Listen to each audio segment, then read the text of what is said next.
바보라고 하는 말은 어리석다, 지혜가 없다, 또 단순하다, 무식하다, 무지하다, 뭐 이런 뜻을 가지고 있습니다.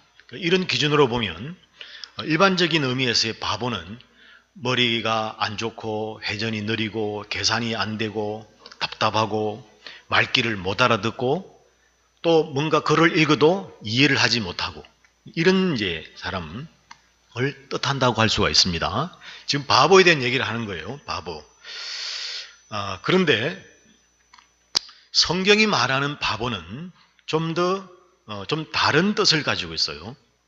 좀 더 이제 깊은 의미가 있는데 성경에서는 어떤 사람을 바보라고 하느냐 하면 하나님이 없다고 말하는 사람을 바보라고 합니다. 다시 바보라는 것은 지혜가 없고 회전이 안 되고 계산이 안 되고 말귀를 못 알아듣고 전능적이고 이런 것을 바보라고 하는데 성경에서는 어떤 사람을 바보라고 하느냐면 하나님이 없다고 생각하는 사람, 그 사람을 뭐라고 한다고요? 바보라고 한다고. 바보. 자, 본문 제가 다시 보겠습니다. 어리석은 자는 그 마음에 이르기를 하나님이 없다 하도다. 여기서 이 어리석다는 말이 바로 바보예요. 바보. 어리석다, 바보. 한때는 다수의 과학자들이 하나님을 믿지 않았고 하나님의 이 창조도 믿지 않았습니다.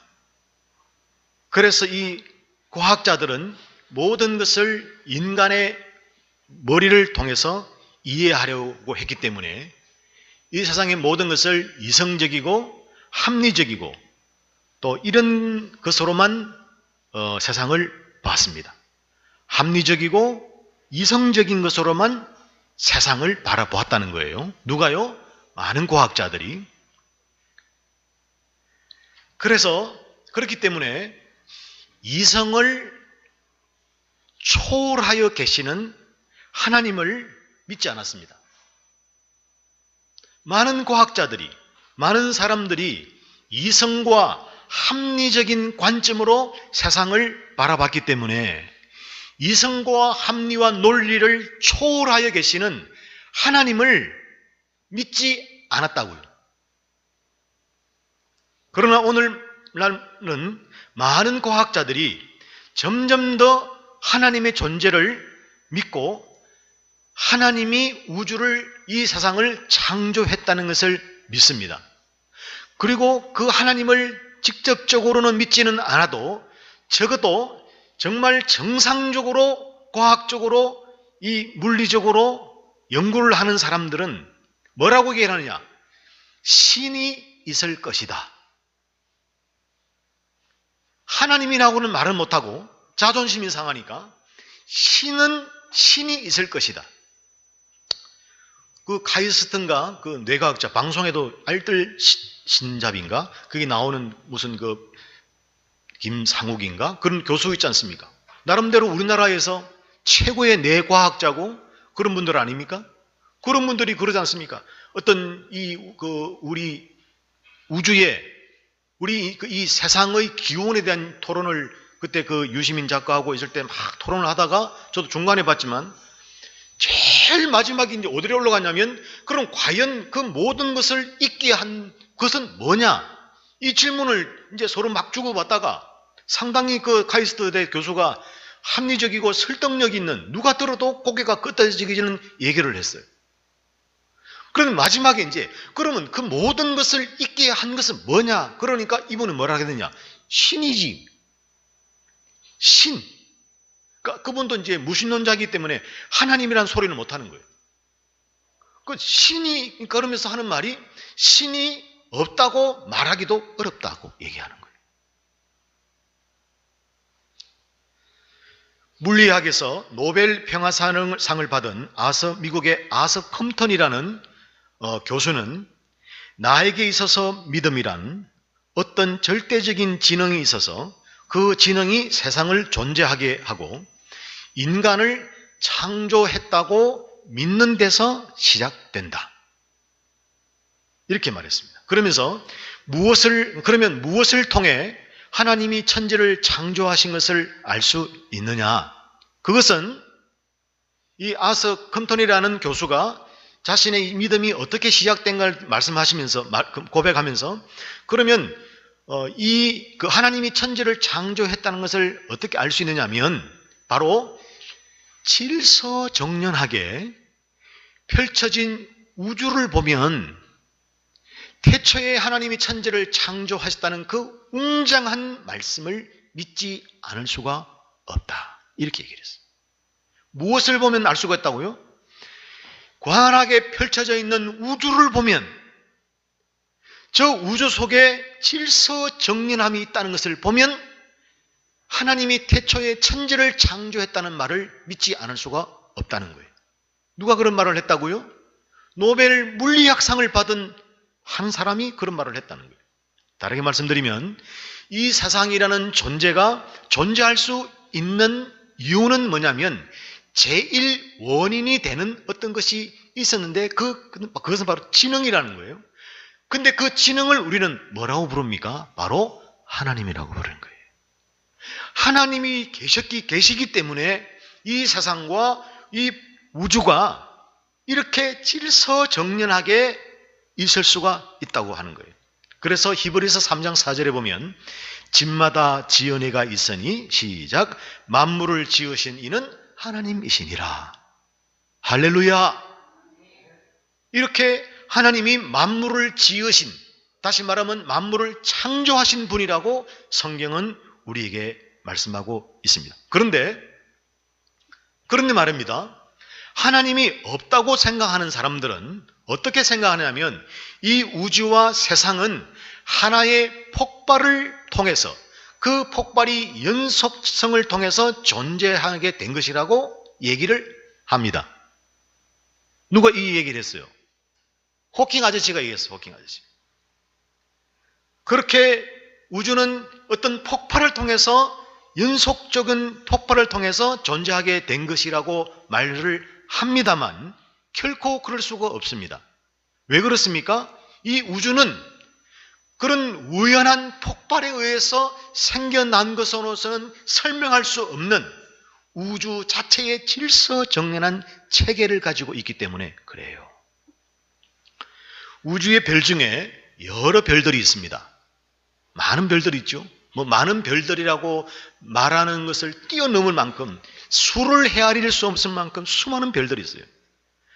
그런 별들이 있는데 어떤 별들은 우리 이 시야에 관측할 수 있는 거리로 오는데 수만 년이 걸린대요. 한 번 돌아오는데. 그러니까 아직도 우리가 보지 못한 인류가 관측하지 못한 별들이 엄청나게 많이 있습니다.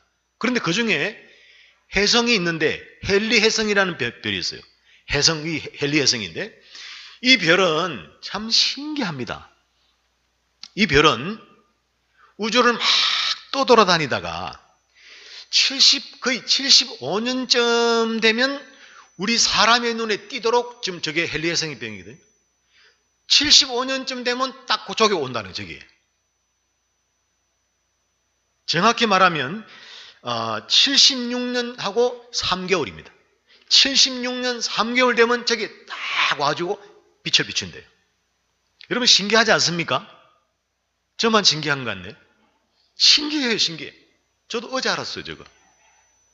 어떻게 한 번도 보지 못한, 우리 인류가 한 번도 관측하지 못한 별들이 지금 수천만 개 돌아다니는데 그 중에는 수만 년, 수십만 년이 걸러도 우리가 볼까 말까 하는데 그 중에 저 헨리 혜슬병은 똑같은 별인데도 거의 75년 되면 우리 사람 눈에 보이게 나타난다는 거죠. 이게 몇 분 먼저도 아니고, 이 제가 하는 말이 아니고 전체 과학자들이 하는 말입니다. 몇 분 빠르게도 아니고 몇 분 늦게도 아니고 딱 그 시간 되면 온다는 거예요. 그 시간 되면. 이게 무엇을 말한 겁니까? 이 세상과 우주의 모든 것들의 배후에는 질서가 있고 그 질서를 정밀하게 계획하신 하나님이 계신다는 거예요. 하나님이 계신다는 거예요. 여러분, 시계가 그냥 우연히 생겼겠습니까? 시계 만든 회사가 만들어서 생긴 거죠. 자동차가 우연히 생깁니까? 자동차를 만든 회사가 자동차를 만들었기 때문에 차가 있는 거예요. 우리 사람이 저절로 생깁니까? 저와 여러분이 어느 날 그냥 하늘에서 뚝 떨어졌습니까? 우리 부모님이 우리를 출생하게 한 거예요. 그래서 우리가 있는 겁니다. 마찬가지로 창조주이신 하나님이 계시기 때문에 이 우주가 있고 이 세계가 있고 이 만물이 있고 오늘 저와 여러분이 있는 줄로 믿습니다. 그러므로 가장 어리석은 바보는 누구냐? 이 광활한 우주와 신묘막측한 이 세상과 세계의 모든 역사를 통하여 분명하게 그 존재를 증거하고 있는 하나님이 없다는 사람이 제일 큰 바보라는 거예요. 여러분 옆에 보면 보세요. 이게 바본지 지혜로운 사람인지. 자, 그래서 성경에서 말하는 바보는 단순히 두뇌가 잘 돌아가지 않거나 미련하거나 말귀를 못 알아들었거나 지식이 없거나 똑똑하지 않거나 센스가 없거나 그런 사람을 말하는 것이 아니라 성경에서 말하는 바보 천치는 누구냐? 살아계신 하나님이 없다고 말하는 사람이 바보라는 것입니다. 이거 제 얘기가 아니죠? 성경이 말하고 있는 것입니다. 어리석은 자는 하나님이 없다고 한다는 거예요. 누구의 말입니까? 하나님의 말씀이에요. 그러니까 여러분은 바본지 바보가 아닌지 여러분은 아시겠죠? 자, 그러면 지혜로운 사람은 누구냐? 지혜로운 사람. 오늘 본문에 보면 이 본문에 이중적 의미가 담겨 있어요. 누가 지혜로운 사람이냐? 하나님이 살아계시다는 것을 알고 믿고 아는 사람이 지혜로운 사람임을 믿습니다. 자, 본문 다시 보겠습니다. 시편 14편 1절. 어리석은 자는 그 마음에 이르기를 하나님이 없다 하는도다. 그랬으니까 이 말을 이렇게 반대로 보면 어떻습니까? 지혜로운 사람은 하나님이 살아계신다 하는 거예요. 그러면 왜 하나님이 살아계시다는 것을 믿고 알고 또 알고 믿는 것이 가장 지혜로운 것인가? 그것이 참 지혜인가? 여러분 먼저 생각해 볼 것이 있습니다. 그게 뭐냐면 사람이 하나님을 알 가능성, 알 수 있는 가능성 또는 다르게 말하면 이 믿고와 아는 것은 다른 개념이지만 그걸 또 세분하면 시간이 많이 가고 복잡하기 때문에 제가 이렇게 통쳐서 얘기하는 거예요. 하나님을 사람이 자연적으로 스스로 하나님을 믿고 아는 이것이 가능하냐 하는 겁니다. 저는 불가능하다고 생각합니다. 어느 정도 불가능하냐? 완전히 불가능하다고 생각합니다. 사람에게는 누구나 어느 정도의 종교성이 있거든요. 종교성. 그래서 종교를 찾습니다. 무언가를 의지하려고 합니다. 특히 어떤 어려운 일을 만났을 때. 조금 전에 우리 집사님 간증을 들었지만 그건 청천벽력 같은, 특히 암 걸렸다 그러면요, 여러분 의사에게 암입니다라는 말을 그 말만 들어도 사람은요 낙심하고 좌절하고 살 희망이 다 끊어져요. 부도가 났다, 뭐 자식이 교통사고를 당했다, 예를 들어서 이런 얘기를 들어보십시오. 그 말을 듣는 순간 0. 몇 초 순간에 우리의 마음이 녹아내려버리는 거예요. 그럴 때 그게 이제 어느 정도 시간이 지나면 자기도 모르게 뭔가를 찾는 거예요. 그것이 하나님이든 부처든 미신이든 뭔가를 찾는 거예요. 왜 찾느냐? 종교성이 있어서 그래요. 종교성. 동물은 이 종교성이 없거든요. 그 사람에게는 이 종교성이 있기 때문에 뭔가를 찾아요. 그런데 사람들이 찾아서 만나게 되는 그 신앙이라는 실체는 인간이 만든 겁니다. 그거는 막 그 속에서 뭔가가 요구가 되는 거예요. 요구. 뭔가가 내가 붙들고 의지하고 볼 것이 필요하니까. 그러다가 태양을 보니까 저게 신 같고 산을 보니까 신 같고, 나무를 보니까 희한하게 생겼으니까 저게 무슨 산신령 같고, 성인들을 보니까 저게 신인 것 같고, 어떤 능력을 베푸면 그것도 신인 줄 알고 그걸 자기로 신앙을 삼는 거예요. 그런데 하나님은 시작도 없고 끝도 없고 아비도 없고 어미도 없는 스스로 계시는 분이거든요. 근데 이런 하나님을 뭔가 눈에 보여야 되고 손에 잡혀야 되는 실감이 나야 그것을 신앙의 대상이라고 생각하는 인간이 무슨 수로 하나님을 믿을 수 있냐 그 말이에요.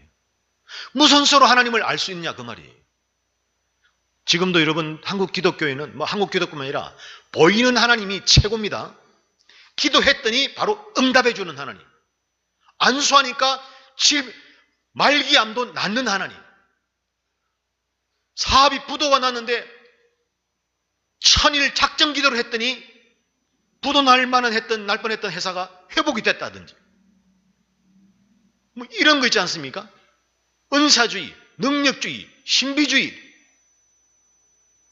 이것이 하나님이 되어 있어요.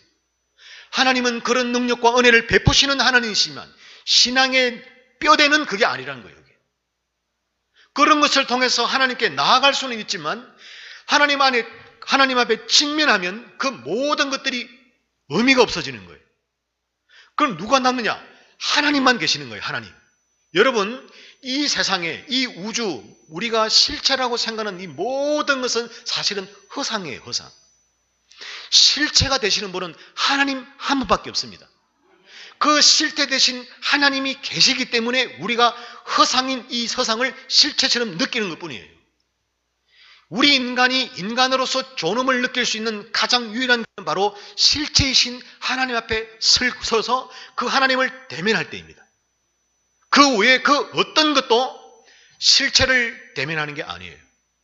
그런 의미에서 우리 기독교는 말씀으로 계시는 하나님을 대할 때 그 말씀이 나를 만나고 나를 깨닫게 하고 나의 마음을 두드리고 그 말씀을 통해서 내가 의지를 가지고 결단하고 그럴 때 여러분 그것이 바로 실체이신 참 실체이신 하나님을 대면하는 길임을 믿습니다.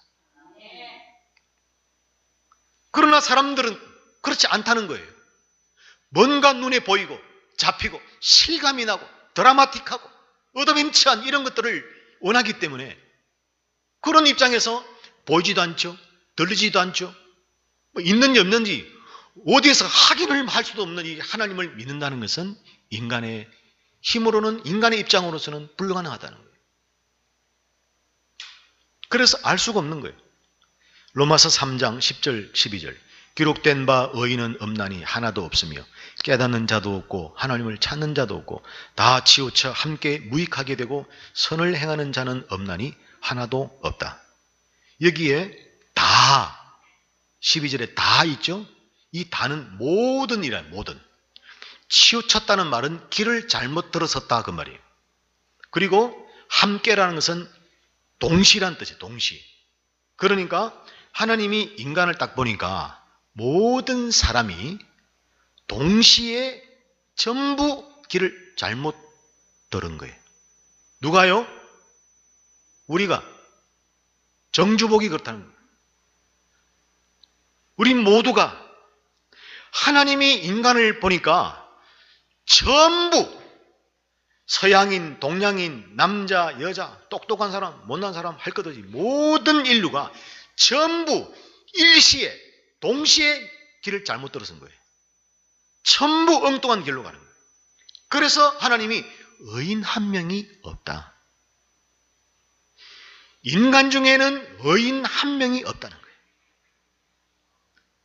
또 인간 중에는 깨닫는 사람이 없다는 거예요. 그리고 보니까 하나님을 찾는 사람도 없다는 거예요. 제 얘기가 아니죠? 그러니 무슨 수로 인간의 스스로의 힘으로 하나님을 찾고 하나님을 알고 하나님을 믿을 수가 있냐는 겁니다. 이 질문, 이 얘기를 제가 서두에 뭐라고 했습니까? 그러면 이 하나님이 살아계시다는 것이 그것을 아는 사람이 참 지혜로운 사람인데 하나님을 어떻게 찾느냐, 어떻게 아느냐, 그 질문을 하고 그 얘기를 하기 전에 먼저라고 이 얘기를 했잖아요. 그러니까 먼저 우리가 전제해야 될 것은 우리 저나 여러분은 어떤 방법으로도 하나님이 어떤 분인지를 알 수가 없다는 것을 아셔야 돼요. 어떤 방법으로도 하나님을 믿을 수가 없다는 것을 아셔야 돼요. 그런데 조금 전에 말씀드린 그 미국의 아서 컴턴이라는 그 노벨학상을 받은 교수는 하나님이 살아계신 것을 믿는다고 했습니까? 믿지 않는다고 했습니까? 믿는다고 했잖아요. 그리고 우리 가운데서도 하나님을 믿는 사람이 있거든요. 스스로는 하나님을 알 수도 믿을 수도 없는데 이 아서 컴털이라는 교수도 하나님이 살아계신 걸 믿고 우리 가운데 누구인지는 모르지만 우리 가운데서도 하나님을 믿는 사람이 있다고요. 그리고 하나님을 아는 사람이 있다고. 우리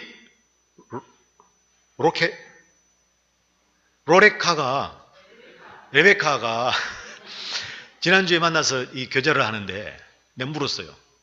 너 하나님 믿냐?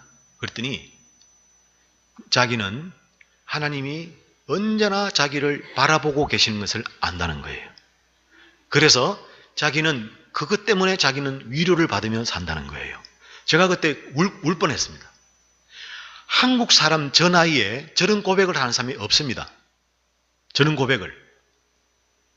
우리 한국 사람, 한국 애들보다 저 본토 있죠. 그 북미 아이들이 훨씬 순수합니다, 여러분. 우리는요, 초등학교 1학년 여름방학 되고 2학기만 돼도 벌써 다 까져와요.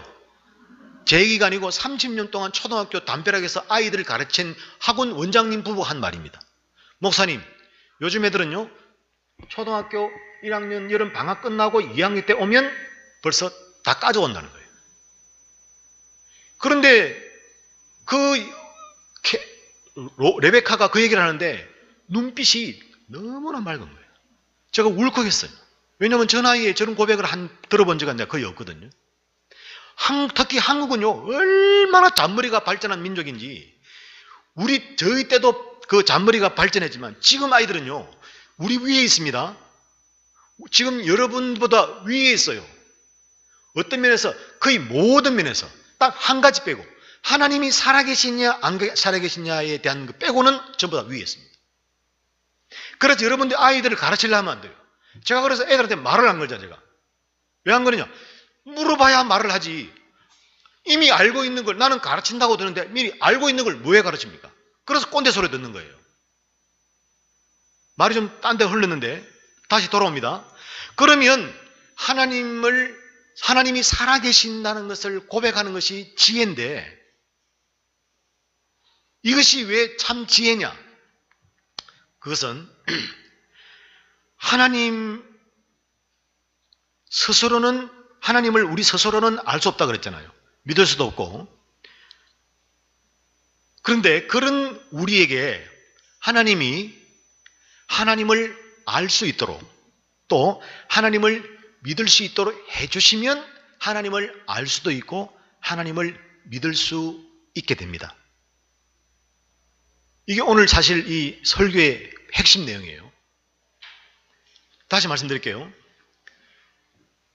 세상적인 바보는 머리가 안 돌아가거나 계산력이 떨어지거나 기억력이 떨어지거나 머리 회전이 안 되거나 무슨 말을 하면 말귀를 잘 못 알아듣거나 뭔가 지능이 떨어진 사람을 바보라고 한다고요. 그런데 하나님이 보시는 바보는 그런 사람이 바보가 아니라 하나님이 보시는 바보는 뭐냐면 하나님이 없다라고 생각하는 그 사람을 바보라고 한다고요. 왜냐보다는 그러면 어떤 사람이 지혜로운 사람이냐면 하나님이 살아 계시다는 것을 알고 믿는 사람이 지혜로운 사람이에요. 그런데 문제는 뭐냐면 우리 스스로의 힘으로는 하나님을 알 수가 없어요. 하나님을 믿을 수가 없어요. 보이는 것도 믿지 못하는데 어떻게 보이지 않는 하나님을 믿을 수가 있습니까? 여러분 강한 체험을 한 사람도 그것이 신유든 기적이든 은사든 한 사람도 몇 년 지나죠? 다 까먹습니다. 그 감흥이 다 사라져 버려요. 저도 아시다시피 그 초자연적인 길을 경험한 사람이지 않습니까? 지금요, 기억해 보면요, 딴 사람 얘기 같아요.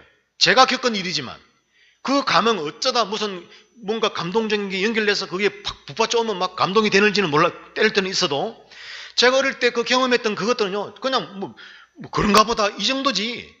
그 뭐냐, 지금 나에게 경험되고 막 살아계신 하나님이 막 폭풍처럼 밀려오는 그것을 우리는 원하기 때문에. 그런데 하나님은 그런 것들로 우리에게 짠하고 잘나다주지 않는다 그 말이에요. 특히 이 현대시대는. 그러니 무슨 수로 하나님을 믿고 하나님을 알 수 있냐 그 말이에요.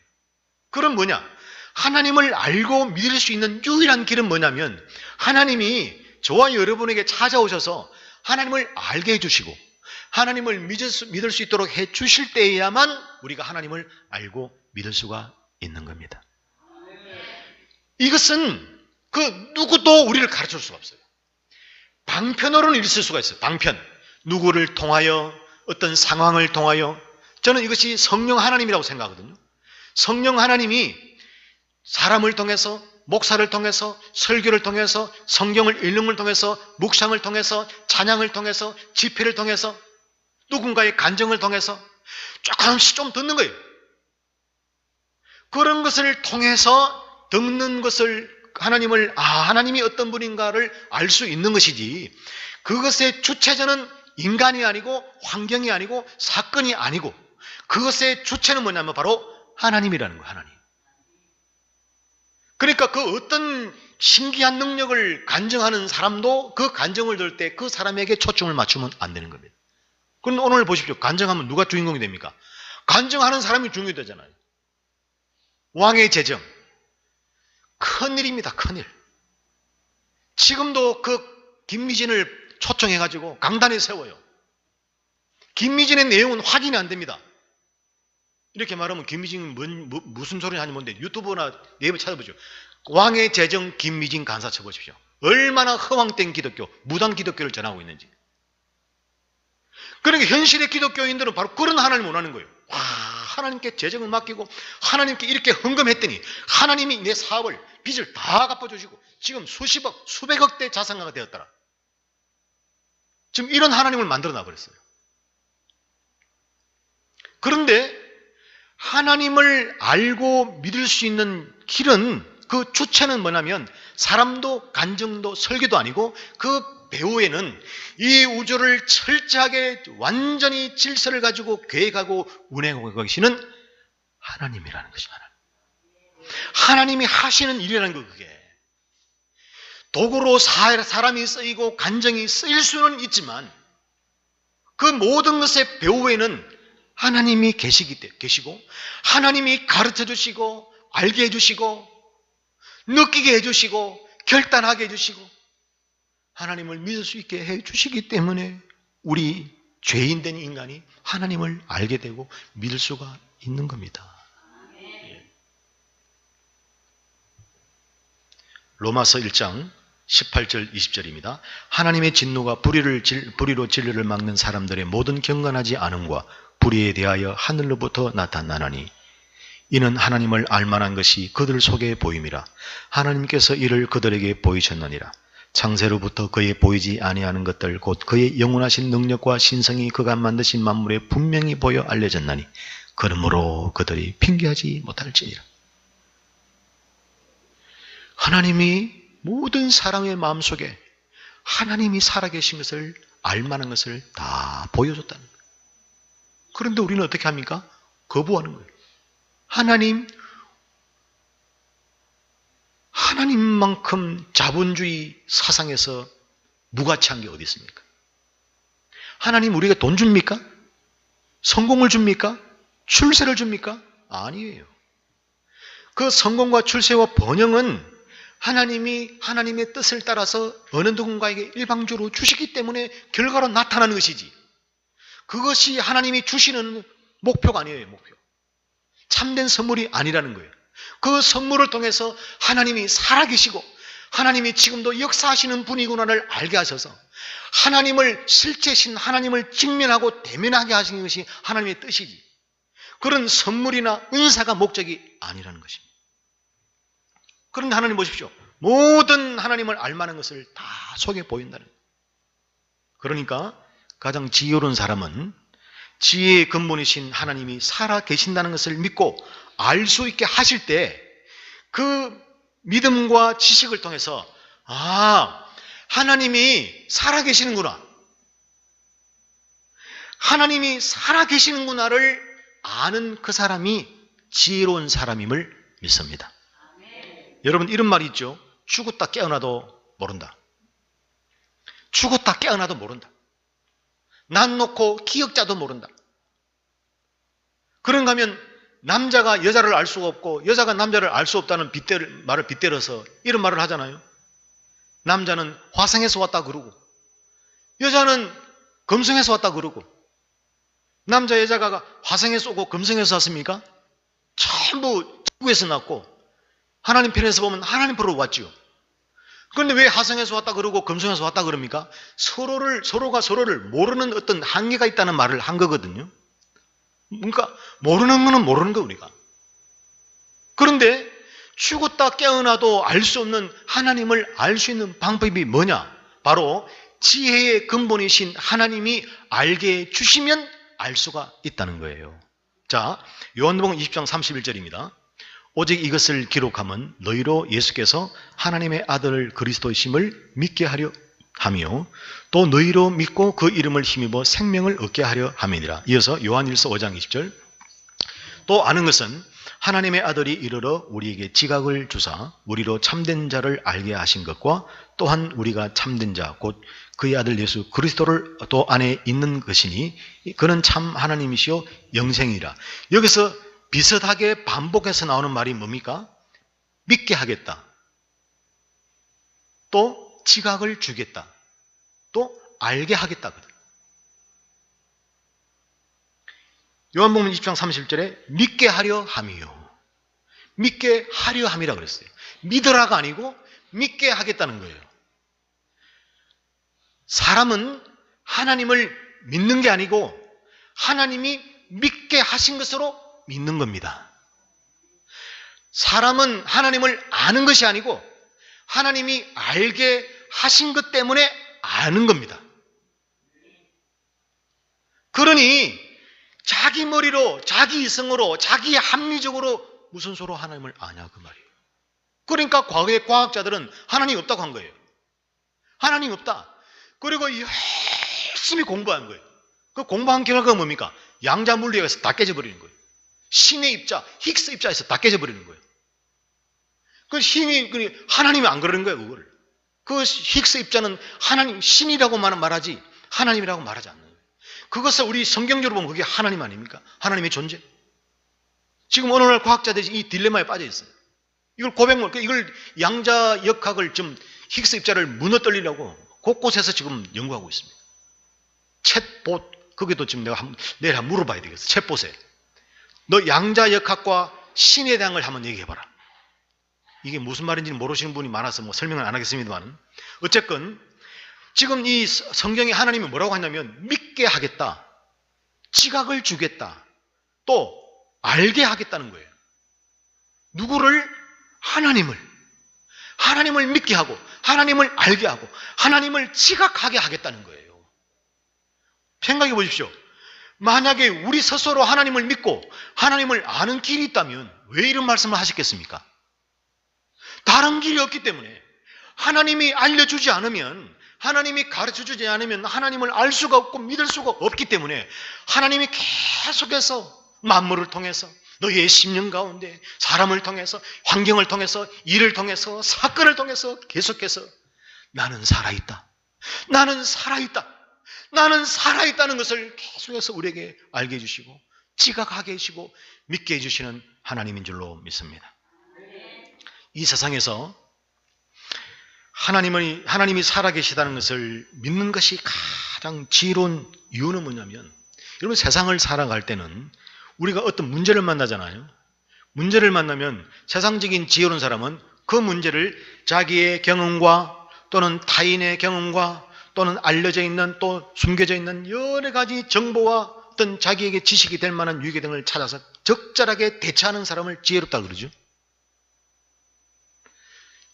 그것도 지혜로운 것입니다. 근데 그렇게 하는 이유가 뭡니까? 좀 더 자신의 나은 삶을 살기 위해서 그런 거예요. 그런데 인간은 아무리 좀 더 나은 삶을 살고자 하더라도 환경적으로는 좀 더 나은 삶을 살 수는 있어요. 그러나 결론은 뭐냐면 그런 좀 더 나은 삶을 살기 위해 노력해 보는 것이지 사실은 정말로 진정으로 만족한 삶을 못 삽니다. 인간의 체계가 그래요. 왜냐하면 인간은 하나님이 지으실 때 천하보다 더 귀한 존재로 지었기 때문에 이 천하에 있는 그 어떤 것으로도 우리를 만족하게 못하게 되는 거예요. 그러므로 이 세상의 것으로 만족하려는 생각을 아예 접으시는 여러분이 되기를 원합니다. 네.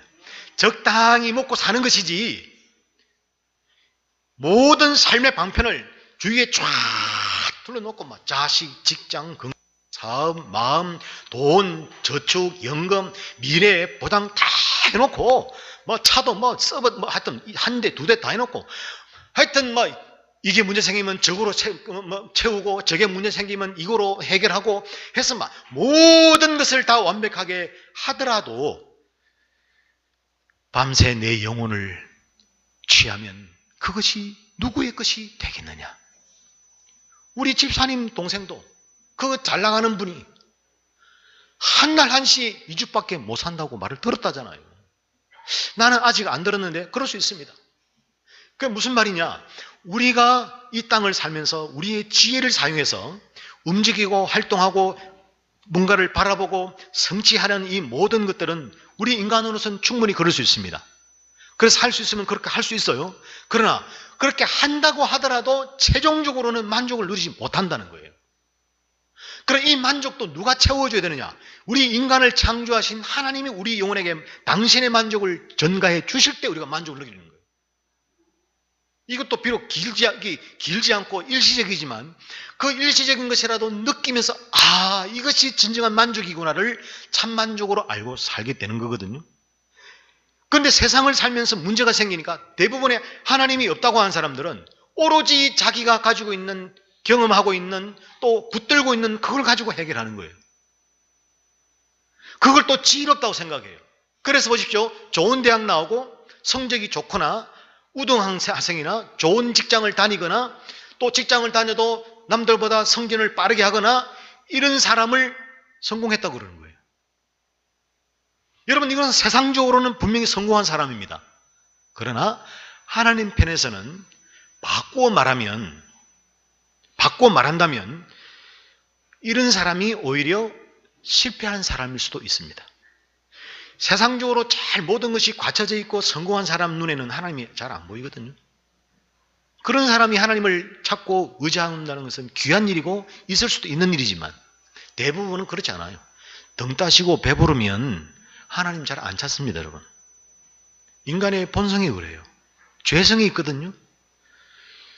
은혜를 어제까지 받았다가도 오늘 내 앞에 이익의 문제가 생기잖아요. 그러면 하나님을 배반하는 게 저와 여러분입니다. 그런데 늘 등도 따시고 배도 불러요.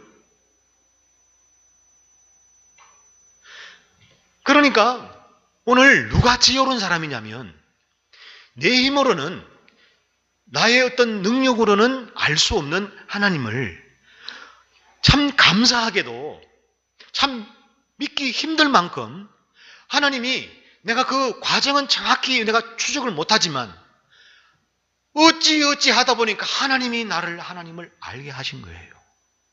하나님을 덜컥 믿게 하셨어요. 언제인지는 모르지만 그 시점이 분명히 언제인지는 모르지만 나로 하나님을 알고 믿게 하셨어요. 이것이 참된 지혜라는 거예요. 그러니까 지혜는 누구냐? 하나님을 아는 사람이 지혜로운 거예요. 여기 계신 분 중에 제가 확인될 수 있는 사람들이 몇 분 계시거든요. 저분은 하나님을 아는지 하나님을 아직 모르는지 그분들 중에서는 저는 이제 말할 수 있습니다. 저분들은 지혜로운 사람이다. 세상적인 기준으로 볼 때는 지혜롭지도 않고 전혀 지에 가까이도 있을 수 없는 사람으로 볼지 모르지만 하나님이 볼 때는 저 사람은 지혜로운 사람이다. 저는 이제 분별이 돼요. 제가 확인 가능한 사람들 가운데서는. 지금 제가 오늘 여러분들에게 말씀드리려고 하는 이 핵심적인 내용을 아시겠죠? 누가 지혜로운 사람이냐면 주변에 수석하고 뭐 1등으로 졸업하고 말하자면 막 유학을 하고 학위도 뭐 한 개도 아니고 2개, 3개 가지고 이런 사람이 지혜로운 사람이 아니라 하나님이 보시는 지혜로운 사람은 하나님이 이렇게 알게 해주니까 하나님이 알게 해주신 것을 가지고 와, 하나님이 살아계시는구나. 이 고백이 나오는 사람이 지혜로운 사람이라는 거예요. 그리고 이것이 왜 지혜로운가? 하나님이 살아계신 것을 믿는 사람은 살아가면서 어려움을 당하잖아요. 잘못해도 부족해도 어려움을 당하잖아요. 그럼 누구를 찾고 누구를 의지하냐면 하나님을 찾고 하나님을 의지해요. 왜냐하면 하나님이 살아계신 것을 알거든요. 그런데 하나님이 살아계신 것을 믿지 않거나 모르는 사람은 아무리 어려운 일이 있다고 해도 하나님을 안 찾습니다. 왜 그렇습니까? 하나님을 모르거든요. 하나님이 누군지를 모르거든요. 하나님이 있는지 없는지를 모르거든요. 그러니까 자기 힘으로 사는 거예요. 그리스도인은 내 힘으로 사는 사람이 아니라 하나님 덕으로 사는 사람임을 믿습니다. 남들이 눈에는 뭐가 안 됐어 아직. 남들은 예를 들어서 중산층으로 사는데 예수 믿는다고 끌려다니는데도 따라다니는데도 하층민으로 살아요. 그러면 세상의 눈으로는 그 사람은 성공한 사람이 아니잖아요. 뭔가 결핍된 사람이잖아요. 뭔가 모자란 사람이잖아요. 뭔가 노력하지 않은 사람이잖아요. 뭔가 복을 받지 않은 사람이잖아요. 그런데 하나님은 눈에는 그 사람이 복을 받은 사람이라니까. 이것을 그 사람이 아는 거예요. 하나님을 모르는 사람이 말하는 눈이 그게 맞는 게 아니라 하나님이 살아계신 걸 알고 하나님이 지금도 나를 이끌고 계신다는 것을 아는 사람은 아는 거예요. 이것이 우리 진주 혁신교회에 다니는 성도님들의 믿음이 되기를 원합니다. 그렇지 않으면 우리는 무조건 부흥하는 교회 되고 무조건 큰 교회 되고 무조건 건축하는 교회 되고 무조건 돈이 많은 교회 돼야 돼요. 그렇지 않습니까? 그것이 성공의 척도라면 하나님을 교회만큼 목사만큼 말을 많이 하고 목사만큼 하나님을 잘 믿는 사람이 어디 있어요? 그러니까 목사도 복을 받아가지고 차도 벤츠 타고 다니고 집도 한 10억짜리 타고 다니고 혁신에서 제일 좋은 노방 노벌 하여튼 그런 데 살고 그런 데 살아야 돼요. 지갑에도 한 돈 1,000만 원씩 갖고 다니고. 저는 차가 지금 삐직삐직 좀 극복에는 좋아도 사망 직전입니다. 사망 직전. 집도 월세 살고 주인 눈치 봐가면서 살고 또 이사해야 돼. 또 어디로. 지갑에 10,000원 이상 넣어본 적이 없습니다. 남을 줄 때는 몇만 원 줘도. 이게 뭐냐? 우리의 신앙이 뭐냐? 하나님을 의지하며 사는 것이 신앙이지. 하나님 의지하지 않고도 잘 사는 거, 그 사람은 돼지예요, 돼지. 잠시 잘 먹고 피둥피둥 살쪄 있다가 잡혀먹을 짐승이에요, 짐승. 여러분, 짐승의 삶을 사는 바보가 되기를 원하십니까? 좀 가난하지만 소크라테스처럼 하나님이 살아계심을 알고 세상적인 관점으로 비교당하는 것이 아니라 또 비교하는 것이 아니라 하나님이 살아계신 것 때문에 그것이 나의 위로가 되고 그것이 나의 자존심이 되고 그게 나의 삶의 레벨이 되어서 사는 길로 지혜로운 사람이 되기를 원합니까? 뭐 그쪽도 뭐 내일 잡혀 죽어도 돼지 그릇 사는 게 좋다 그러면 할 수는 없어요. 그러면 여러분의 삶, 여러분이 일구는 세상적인 그 밭에서 나오는 것으로 떵떵거리고 만족해하고 자족해하는 것으로 사셔야 돼요. 그러나 그 사람이 바로 오늘 주보에 나왔지만 그 사람이 바로 저주받은 사람이에요. 그 사람이 저주받은 사람이고 그 저주와 축복을 다 말씀하고 있는데도 끝까지 귀를 닫고 듣지 않은 사람이 이 세상의 가장 큰 바보입니다. 지혜는 누구냐? 하나님이 살아계시다는 거. 하나님이 살아계시니까 미주알 고주알 하나님께 다 말씀드리고 어려운 일이 있을 때도 하나님께 도움을 구하고 기쁜 일이 있으면 하나님께 감사하고. 이것이 우리 신앙생활입니다. 뭐 월급 올려주고 사업 하나 하다가 2개 하니까 더 잘 되니까 하나님께 감사하고 헌금하고. 여러분 웃기지 마십시오. 하나님 우리의 돈을 받습니까? 우리 사업 잘 됐다고 하나님이 좋아하실 것 같아요? 아닙니다. 그런 여러 가지 환경을 통해서 하나님 바라볼 때 하나님 살아계시군요. 이럴 때 하나님이 기뻐하시는 거예요. 여러분 보고 하나님을 기뻐하라고 말하는 게 아니에요. 지금 여러분들이 하나님을 기뻐할 만한 수준이면 내가 그런 말을 하겠는데, 뭐냐? 그러니까 우리가 신앙의 유익을 얻을 수 있는 것은 신앙의 본질을 통해서 신앙의 유익을 얻을 수 있다. 그것은 뭐냐? 내가 만난 하나님, 내가 찾아서 만난 하나님이 아니라, 물론 가시적으로는, 표면적으로는 그럴 수 있지만, 하나님이 나로 하나님을 알게 해주신 것을 통해서 하나님 그냥 믿어지는 거예요. 믿어져. 이론적으로 합리적이어서 이성적이기 때문에 믿어지는 것이 아니라 그냥 믿어지는 거예요. 그냥 믿어지는 거예요. 이런 우리의 신앙이 될 때에 어떤 어려움도 이길 수 있는 힘이 하나님으로부터 주어지고, 그 주어진 하나님의 능력으로, 은혜로 이 세상을 살아가는 우리 진주혁신교회 모든 지체들 되기를 주님의 이름으로 축복합니다.